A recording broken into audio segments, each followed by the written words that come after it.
Easy to cook বাদাম দিয়ে পনিরের রেসিপি। প্রথমে পনির ঢেলে দিলাম, পনিরটাকে একটা থালায় রেখে দিলাম। গ্রাইন্ডারে বাদাম পেস্ট করে নেওয়ার পালা। প্রথমে বাদাম, তারপর এটাতে কাঁচা লঙ্কা, রসুন, আদা এসব দিয়ে আর একটু জল দিয়ে এটাকে পেস্ট করে নেওয়া। পেস্ট করে বাটিতে রেখে এটাতে এখন মরিচের গুঁড়ো, পরিমাণ মতো হলুদের গুঁড়ো,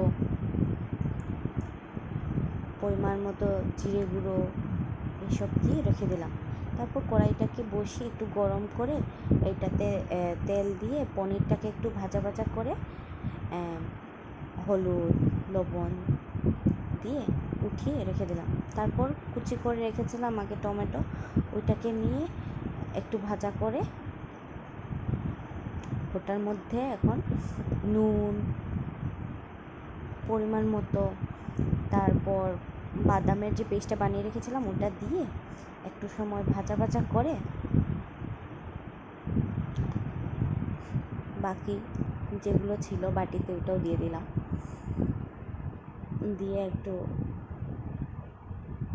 নাড়াচাড়া করে এটা যখন একদম হালকা লাল লাল হয়ে আসবে তখন এটার মধ্যে পনির দিয়ে দিলাম। পনিরটা দিয়ে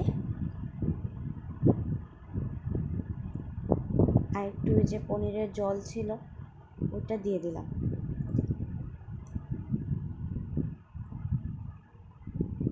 দিয়ে এটাকে একটু সময়ের জন্য রেখে দিলাম। যখন এটা উতলানো শুরু করবে তারপর এটাকে নামিয়ে বাটিতে রেখে দেবো। Thank you, tata, bye by.